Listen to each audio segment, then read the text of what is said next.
서는 영향력을 많이 끼치는 사람인데, 요세푸스는 말하는데 애굽의 궁중에 있을 때 모세의 지도력은 탁월했고 전쟁에 나가면 승리를 가져오는 용장이었다고 기록을 남기고 있습니다.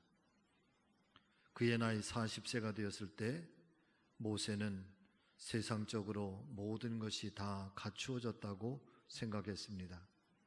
스스로 체력, 지력, 언어의 감화력, 지도력을 겸비했다고 확신했습니다. 모세는 또한 애굽 사람을 단숨에 죽일 만큼 강했습니다. 그는 육신의 힘을 가지고 민족을 구원하려고 했습니다. 그러나 하나님은 그때 모세를 부르지 않으셨습니다. 자, 이게 핵심이에요.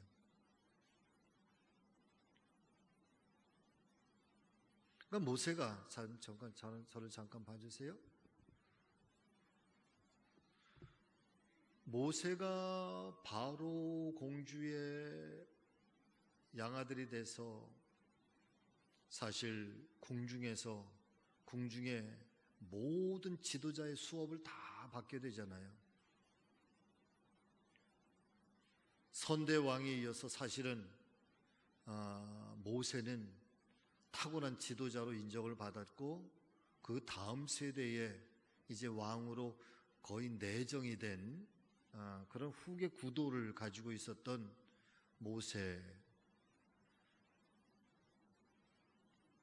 지도자로서의 모든 수업을 다 마치고 또 훈련을 다 가졌고, 그만큼 또 강대했고 힘도 탁월했고 가지고 있는 힘도 많았고, 어쩌면 세상적으로 보았을 때 모세는 모든 것들을 다 준비되고 다 갖추어지고 어쩌면 완벽한 존재로서 준비가 되어 있었을지도 모르겠습니다. 그런데 핵심은 하나님은 그때는 그를 안 쓰신다는 거예요. 하나님은 그때 그를 부르시지 않으셨다는 거예요.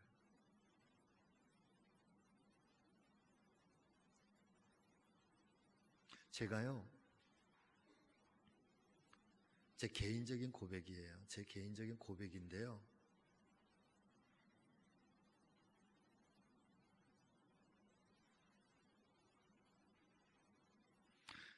여러분 죄송해요. 그냥 제 개인적인 고백이에요.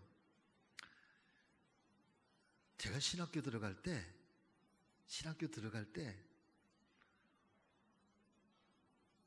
제가 개인적으로 생각할 때 제가 제일인 줄 알았어요.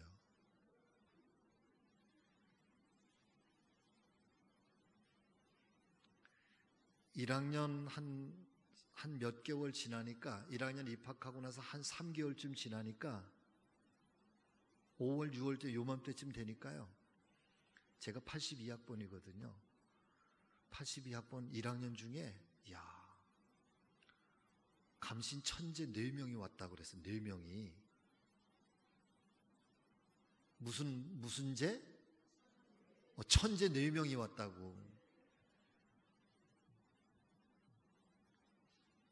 그리고 제가 막 글을 써가지고 막 그 교내 학보에다가 막 이렇게 써서 내면, 이 사람 얘 누구야? 백승규가 누구야? 막 그랬다고요. 되게 똑똑한 줄 알고, 되게 리더십이 강한 줄 알고. 그 다음에 저는 중학교 3학년 때부터 하나님 앞에 목회자가 되겠다고 서원을 하고, 그리고 나서 목회자가 되는 준비를 제가 고등학교 때부터 했거든요. 하나님 기도하면서, 하나님, 제가요 전 세계에, 이번 주는 브라질에서, 다음 주에는 뉴욕에서, 그 다음 주에는 러시아에서, 그 다음 주에는 멕시코에서 매주마다 전 세계를 다니면서 복음을 증거하는 전도자가 되게 해달라고, 부흥사가 되게 해달라고 그렇게 기도하고 그렇게 해주실 줄로 믿습니다. 그러면서 내가 조용기 목사님의 흉내를 막 내고, 박조준 목사님을 여러분 그러십니까? 할렐루야! 막 이러면서 막 집단에는 모든 것이 다 준비된 목회자인 줄 알았어요. 그런데 어느 날, 시간도 그렇게 가는지도 몰랐어요. 어느 날 다시 성령께서 제 안에 찾아오셔서 저를 조명을 해주시고 첫 번째 들려주신 말씀이, 내가 너를 기다릴 만큼 기다렸는데 내가 언제까지 너를 더 기다려야 되니? 그리고 나서 번쩍 정신이 나서 하나님을 향해서 사명에 대해서 다시 눈을 떠보니까, 사랑하는 여러분, 10년이란 세월이 그냥 지나갔더라고. 1학년 입학할 때가 엊그제 같았는데, 그리고 나서 10년이란 세월이 다 지나가고 나서 그 10년의 세월을 내가 뭘 하고 살았지? 뭐 이렇게 돌아보니까, 그리고 나서 그 당시에 다시 한번 하나님을 향해서 눈이 뜨여지고, 그리고 나서 제가 제 자신을 보니까, 사랑하는 여러분, 준비된 게 뭐예요? 하나도 준비가 안 돼 있고 너무 초라하고, 이런 걸 뭐 이거 다 망가졌고 다 깨어져 버린 거예요.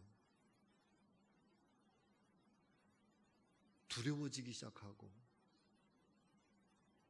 자신감이 사라지기 시작하고. 여러분, 그러면은 그때부터 두려워지기 시작하고 자신감이 사라지기 시작하면, 그때부터 여러분 자연스럽게 나오는 게 있어. 그게 십자가 앞에 무릎을 꿇게 돼. 그러면 하나님 앞에 엎드리게 돼.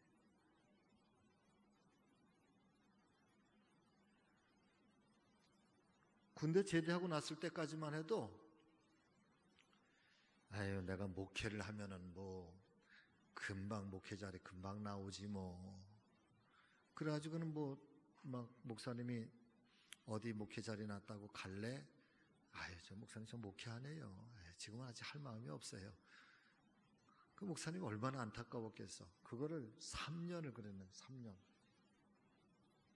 그러다가 다 제대로 눈을 뜨고, 제대로 하나님이 제 믿음의 눈을, 영적 눈을 밝혀주면서 하나님에 대해서 제대로 눈을 뜨게 하고, 초라해진 내 모습을 보기 시작하고, 그 다음부터 예 주님 제가 목회하겠습니다 그랬더니요, 그때부터 목회 자리가 안 나와. 단독 자리, 담임 자리가 안 나와. 그래, 어디 뭐 단양에 한번 가봐라 그랬더니, 단양에 갔더니 결혼했냐? 결혼 안 했습니다. 결혼도 안 하고 어떻게 목회를 나가려고 하느냐고 뻐꾸당하고, 그리고 얼마나 무시를 당했는지 몰라. 그게 한 3년 지나가. 3년 목회를 하고 싶은데 자리가 안 나와. 그러니까 이제 그때부터는 모든 자존심도 다 깨지고, 하나님 앞에 잘난 척 했던 거 다 깨지고, 그 다음에 뭐 자랑스러워했던 거 다 깨지고, 아무것도 안 하는, 이제 완전히 그냥, 더군다나 제가 그 10년을 어떻게 살았는지, 제가 목회를 나간다고 하니까 이제 백순규가 뭐 목회를 하려고 뭐 자리를 알아본다고 그래. 그게 이제 감리교 바닥에 소문이 나잖아요. 그러더니 물어봤나 봐. 백순규가 어때? 그랬더니 사람들이, 저를 알고 있는 사람들이 하는 얘기예요. 아유, 걔가요 목회를 할까요? 목회를 할까요? 여러분, 제가 그랬던 사람이에요. 아무도 제가 목회하리라고 생각을 못. 지금 훌륭하게 목회 잘하잖아. 아멘 해도 괜찮은데, 다 깨어지고 나니까, 하나님 앞에 다 벌거벗겨지고 나니까, 그 다음부터는 남은 거는 여러분 나는 없는 거예요. 그리고 하나님이 저를 훈련을 시키는데, 제가 그랬어요. 하나님,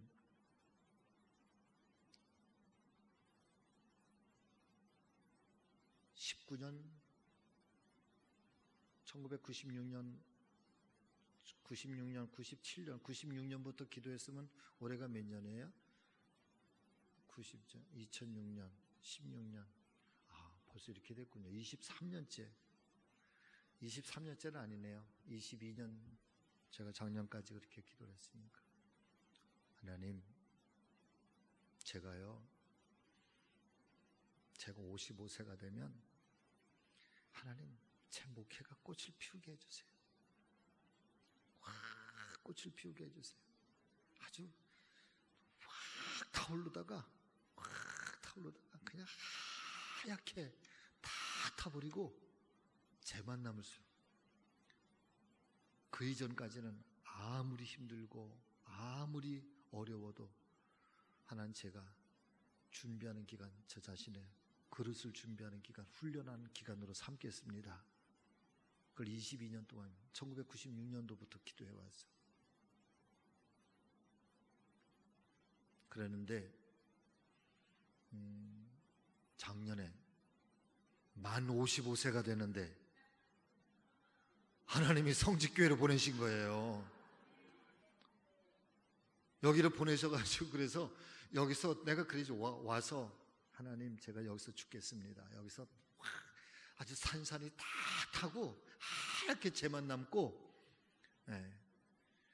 그리고 나서 후 부르면 이름도 없이 그냥 형체도 없이 그냥 이 성직교회에서 다 그냥 사라지고 그냥 그렇게 하얗게 쟤만 남겠습니다. 제가 여기서 죽으려고 왔습니다. 내가 그렇게 기도했거든.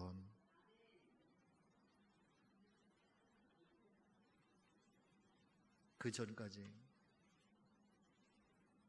잘난 척 하던 거, 뭐 교만했던 거, 이런 거 저런 거 여러분 다 깨뜨려요. 그러니까 저는 우리 교회에서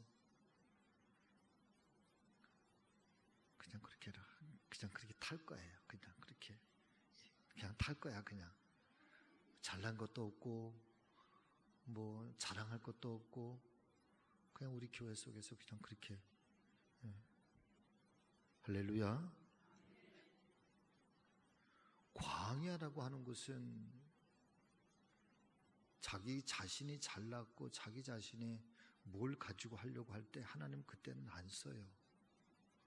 모세가 40세 때 그 이전까지 뭐 왕궁의 권력을 가지고 그 다음에 리더십을 배우고 지도력을 갖추고 모든 것을 다 갖췄을 때 하나님은 그를 부르시지 않으셨어요. 자, 그 다음 얘기.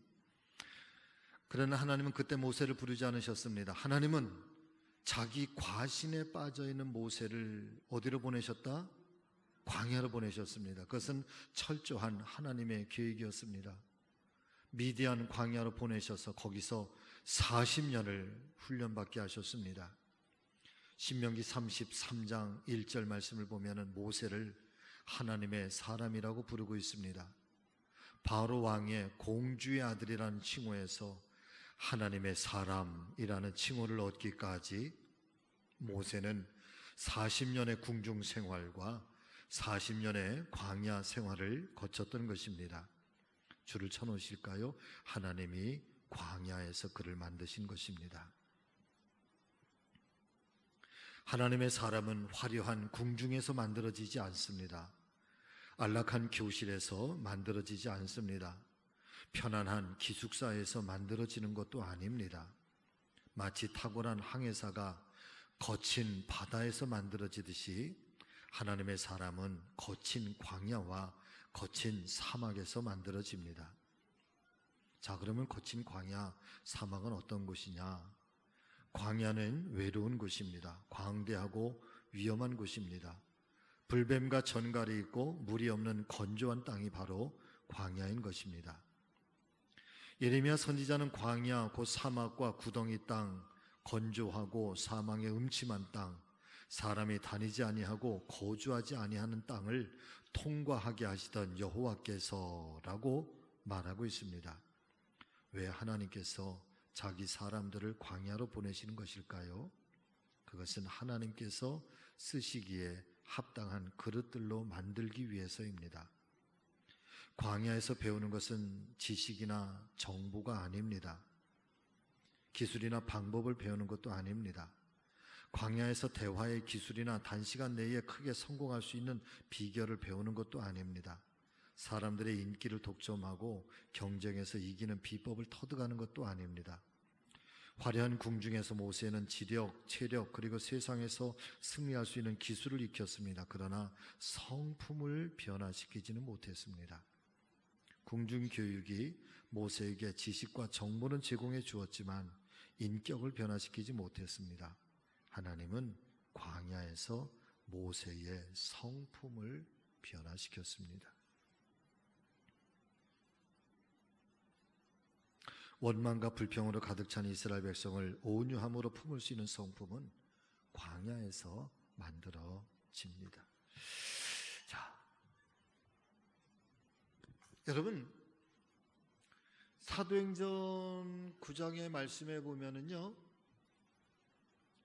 사도 사울이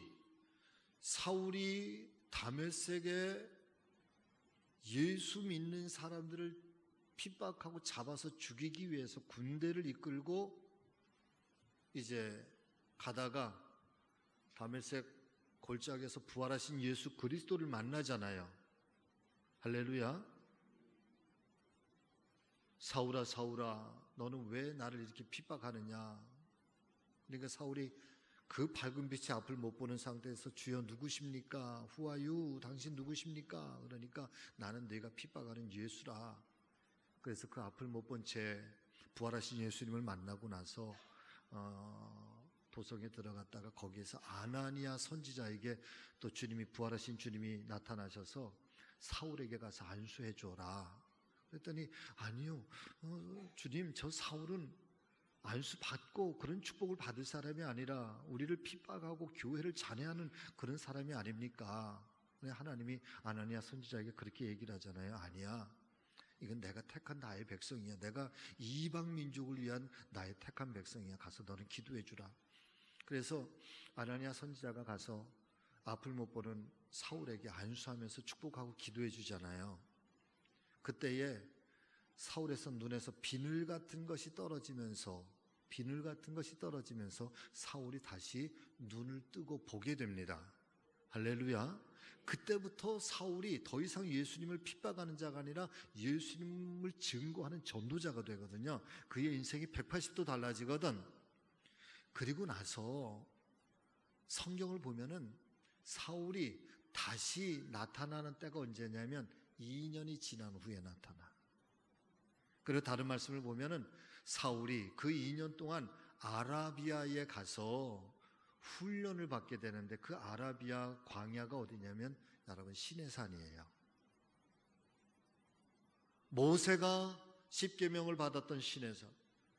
거기서 모세가 40일 동안 하나님 앞에 산에 올라가서 금식하며 기도하다가 십계명의 말씀을 붙들고 그리고 민족의 지도자로 거듭나는 것처럼 사울도 2년 동안 광야에 나가서 그렇게 훈련을 받고 돌아와서 본격적으로 예수 그리스도를 증거하는 전도자의 삶을 사울이 살게 돼. 바울이라고 이제 이름을 바꿔서. 이 광야라고 하는 데서 도대체 뭘 배울까?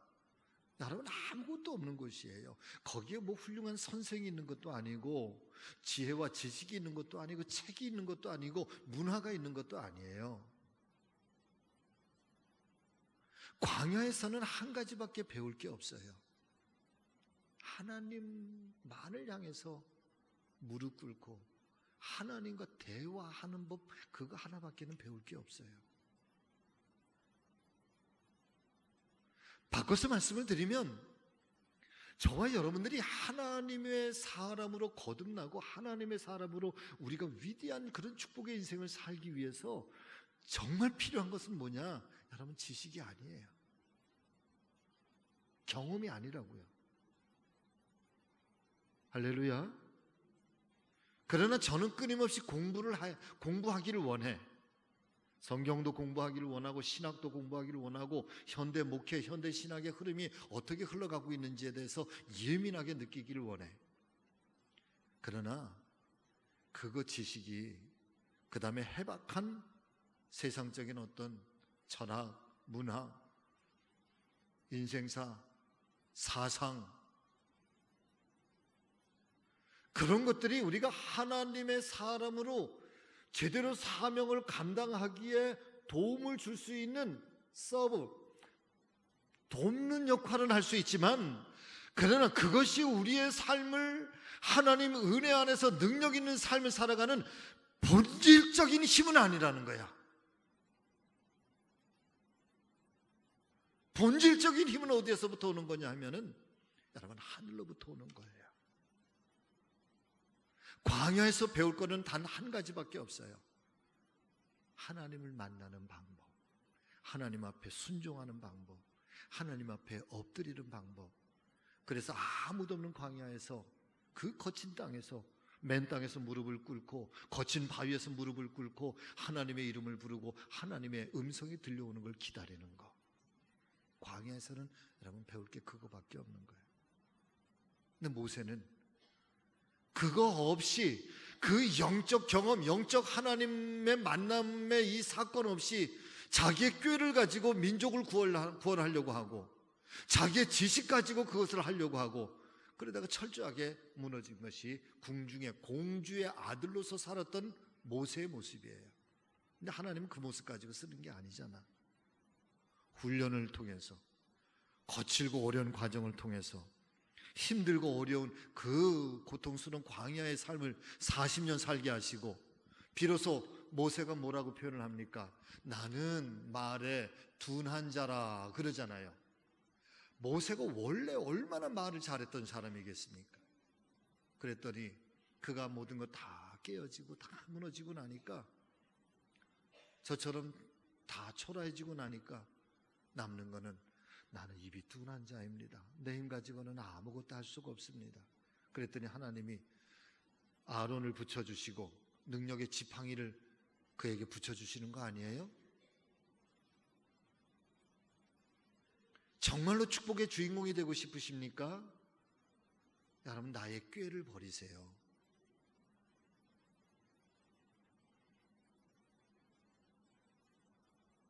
내가 어떻게 살려고 하는 내 방식을 여러분 놓으세요. 그냥 하나에서부터 열까지 완전하게 하나님 앞에 엎드리세요. 그 광야의 그 거친데, 광야는 힘들고 어려워서 우리는 생각해, 우리가 갑자기 어느 날 광야 같은 삶을 살고, 광야 같은 가정, 광야 같은 인생, 내 건강에 광야가 올 때 있고, 물질에 광야가 올 때가 있고, 우리 가족에 어떤 광야가 올 때가 있잖아요. 그러면 왜 실패했는가? 하나님 나를 버리셨는가? 이게 어떻게 살지? 아니요. 거기서 우리는 철저하게 하나님의 사람으로 거듭나게 돼요. 그때부터는 하나님이 쓰시게 돼요. 그 전까지는 내가 살려고 몸부림을 치고 내가 뭔가 성취하려고 하지만, 그러나 그 이후로부터는 여러분 하나님이 이끌어가요. 할렐루야. 자, 광야는 하나님의 사람이 변화되는 곳입니다. 끝에까지 우리 다 같이 읽겠습니다. 시작. 광야는 하나님의 사람이 변화되는 곳입니다. 육의 사람이 영의 사람으로 되는 곳입니다. 바로 왕의 공주의 아들이 하나님의 사람으로 변화되는 곳입니다. 광야는 육신을 의지했던 사람이 하나님을 의지하는 사람으로 변화되는 곳입니다. 하나님의 사람은 광야에서 만들어지기 때문입니다. 광야에서 하나님의 말씀과 성령님께 길들여집니다. 광야 학교는 고난의 학교입니다.